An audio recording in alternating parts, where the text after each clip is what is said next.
D'abord, il y a un an jour pour jour, Christophe Glaise était privé de liberté en Algérie, un an de silence, un an loin des siens, un an où informer est devenu un motif d'emprisonnement.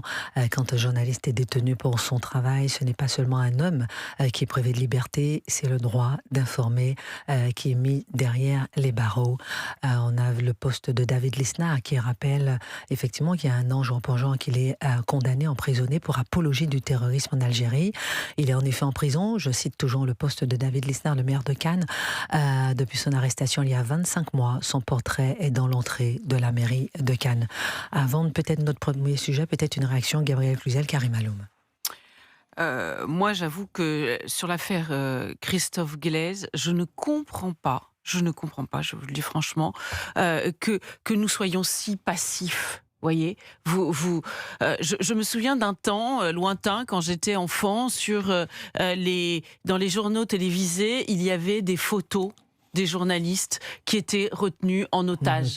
Pour que personne ne les oublie, pour qu'on compte les jours avec eux, parce que la liberté de la presse apparaissait quelque chose d'absolument essentiel, et parce que jamais la France, une grande démocratie, n'aurait accepté à cette époque-là qu'un journaliste soit emprisonné, gardé en otage sans moufter. Je constate que ce n'est plus le cas aujourd'hui, pour des raisons qu'il va falloir nous expliquer, par crainte de la rue peut-être, par crainte d'un certain lobby algérien dans notre pays. Je ne sais pas, mais j'aimerais le savoir, et moi je suis profondément choquée. On nous a promis sa libération, à chaque fois on nous dit « Ah ben ce sera pour Pâques ou la Trinité ». Vous voyez, à chaque fois il allait avoir une grâce pour l'Aïd, pour la fête nationale, et puis il y avait l'un ou l'autre qui allait en Algérie, qui disait « C'était formidable, ça s'est extrêmement bien passé, là, il va se retrouver libre ». Le pape, jusqu'au pape, on a cru au pape, mais même le pape n'y a rien pu faire. Donc si vous voulez...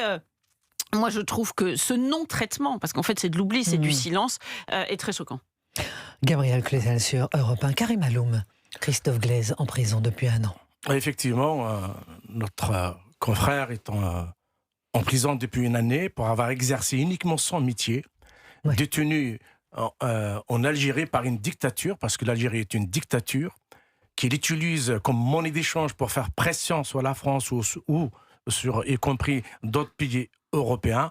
C'est inacceptable. Et je pense que Christophe Glaise en prison, en réalité, nous le sommes tous, parce qu'à tout moment, toute personne peut se retrouver en prison dans ce pays qui est géré par un homme d'une... Franchement, on n'a jamais vécu ça depuis son arrivée au pouvoir, Abdelmajid Tebboune, qui utilise, franchement... Il a utilisé Boualem Sansal, maintenant c'est Christophe Glaise et d'autres personnes pour asseoir son pouvoir. C'est effectivement le silence, voire même, quelque part, la capitulation de la France face à cette situation est inacceptable. Christophe Glaise, sa place est d'aller couvrir la Coupe du Monde ou de faire autre chose que de rester en prison. C'est un scandale. Je pense que c'est ça, dans le bilan de M. Macron. Ça serait une tache noire qui, depuis une année, il a laissé un homme en prison. Il avait les compétences et les capacités de le libérer. Il ne l'a pas fait. Non, je voulais juste rajouter, vous savez, il y a quelque chose qui s'appelle Reporters sans frontières, qui est censé défendre les journalistes. Plutôt que de rester les yeux braqués sur CNews à traquer le point-virgule de travers, peut-être qu'il pourrait passer jour et nuit à essayer de faire libérer Christophe Glaise. Je crois que c'est leur boulot. Ça fait longtemps, Reporters sans frontières ne défend pas la liberté de la presse. Ça fait très très longtemps, ça ne date pas d'aujourd'hui. Oui, c'est comme la chronique que j'ai faite dans le journal du dimanche. Je dis 40 ans d'écologie pour suffoquer. Les écologistes non plus ne font plus d'écologie. Exactement. On peut se poser des bonnes questions. Merci en tout cas pour cette pensée. C'est excellente votre tribune d'ailleurs. Oh merci. Vous l'avez lu? Oui, exactement. Ça m'a vraiment parce que c'est un sujet que nous avions abordé ensemble. Ça m'a vraiment pris au trip de voir les Français qui ont leur maison, qui dorment dans des tentes. Comme des SDF à cause de la chaleur. Et pourtant, 40 ans d'écologie. Il y a aussi des féministes qui défendent plus les femmes. On peut tirer le fil. C'est ça. On en est où, effectivement? En réalité, on est dans un monde, quelques secondes. On est dans un monde, tout est à l'envers. Les féministes défendent le voile, donc l'infériorité des femmes, des écologistes qui défendent autre chose que l'écologie, des hommes politiques qui font plus de politique, qui sont devenus des commentateurs. Au fait, tout s'est inversé. C'est incroyable. Comme diraient nos agriculteurs, nous marchons sur la tête. Nous marchons sur la tête. Alors gardons un peu de bon sens, effectivement, et tentons de redresser notre tête pour essayer de voir les choses en face. Parce que ce premier sujet dont nous allons parler, c'est à Mantes-la-Ville, où on voit à l'image des piscines. Voilà, donc c'est pour aider les habitants. Mantes-la-Ville, dans le 78, dans les Yvelines. Des piscines qui sont remplies de l'eau de la ville pour aider effectivement les habitants à combattre la chaleur. Sauf que certains s'étonnent de voir un bassin pour les filles et un bassin pour les garçons. Question, est-ce que c'est la charia qui s'applique? Question, est-ce que la République recule? Question, est-ce que les valeurs françaises, lorsqu'on a mis la mixité, il y a quelques années, on l'a prôné la mixité des filles et des garçons, pourquoi ce recul? Gabriel Cluzel, ensuite Karim Aloum sur Europe 1.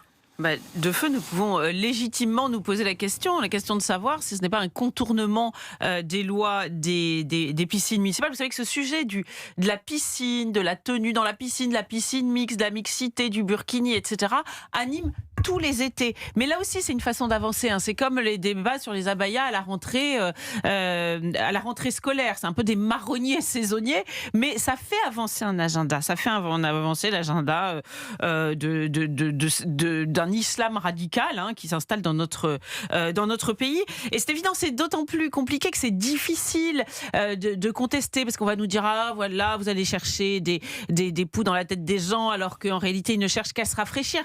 Mais rappelons qu'il y a eu un arrêt de la Cour européenne des droits de l'homme, justement, pour dire que dans les piscines municipales ou dans les lycées, dans les écoles, la mixité était la règle. Les parents n'avaient pas à exiger des bassins à part. C'est ça. Donc voilà, tout simplement. Ça. Mais aujourd'hui, vous le savez, on le sait tous, que dans les lycées, il y a beaucoup de dispenses de jeunes filles qui se font dispenser de cours de piscine pour ne pas avoir à se retrouver dans une telle situation de mixité. Et il y a une forme quand même de tolérance. Vous savez, c'est toujours le pas de vague. On préfère pas d'ennui. Donc là, ça nous saute à la figure l'été, mais voilà. Alors, excusez-moi, j'étais juste en train de me renseigner pour l'invité qui devait être là et on me dit qu'il a un accident mais qu'il arrive. Pas lui. Alors, l'imam Cheikh Mamad Madizadeh, est-ce qu'il vient ou pas? Il vient? Il a eu un accident, il est bloqué, il arrive. Parce que non, on espère que c'est pas grave. Parce que j'aimerais bien entendre sur ce sujet, on l'a choisi effectivement pour savoir est-ce que c'est la charia qui s'applique? Est-ce que c'est comme ça, petit à petit, que la charia s'applique? Vous, Karim Aloum, ce sont des sujets aussi qui vous interpellent beaucoup. Est-ce que selon vous, c'est juste pour séparer les filles et les garçons? C'est juste pour quelle raison on va, dans Mantes-la-Ville, profiter de la canicule de 2 bassins pour séparer les filles et les garçons? Nous assistons ces dernières années à une recomposition de l'espace public. Là où l'État recule, d'autres normes s'installent. Séparer les garçons et les filles, ce n'est pas une norme républicaine. C'est une norme qui n'appartient pas à la République, ni à l'histoire de France. C'est une norme qui vient d'ailleurs, c'est une norme que les islamistes ou leurs alliés appliquent. Et ils diront, par exemple, que la loi n'interdit pas. J'arrive à ce deuxième point. Ça, c'est la recomposition. Il faut prendre conscience qu'aujourd'hui, vous avez les vendredis, les magasins qui ferment, vous avez des choses qui se déroulent qui n'appartiennent pas à l'histoire de France. Donc, c'est une nouvelle norme. Séparer les hommes dans des restos, ça existe.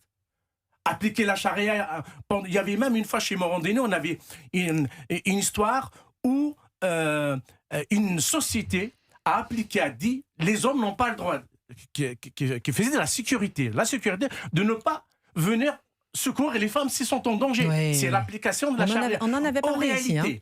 Séparer les femmes. Europe 1. Ah oui, c'est vrai. Séparer les femmes. On s'attaque. Vous savez, l'islamisme, je l'ai vu en quelques secondes. Je l'ai vu grandir comme ça. Après, on a Marie-Christine qui nous appelle. Je l'ai vu, la première cible, toujours, c'est les femmes. Il faut séparer les hommes et les femmes. Et toujours pour leur protection. Tous, au nom de leur protection, qu'ils présentent les hommes comme des violeurs, des agresseurs, etc. Donc, quand vous laissez...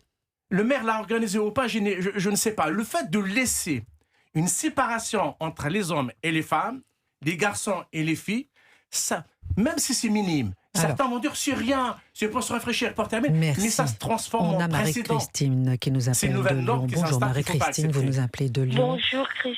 Comment vous réagissez, vous, à cette séparation des filles et des garçons? Moi, je suis folle quand je vois ça, quand j'entends ça. Pourquoi vous dites ça? C'est parce que j'ai jamais connu ça. J'ai 65 ans, je suis d'origine espagnole, j'ai été dans plein de pays, j'ai vu plein de choses. Mais d'où on sépare les garçons et les filles à la piscine? Alors après, ça va être dans les grandes surfaces, ça va être dans les petits magasins, ça va être pour le sport, ça va être pour ci, pour ça. Il y aura toujours un prétexte, soi-disant un bon prétexte pour séparer les garçons et les filles. C'est juste pas possible. Alors Marie-Christine, on va marquer une pause, on revient avec vous, parce que je vous demanderai effectivement, est-ce que la mixité n'est pas obligatoire par la loi? On en parle avec vous sur Europe 1 tout de suite, Marie-Christine.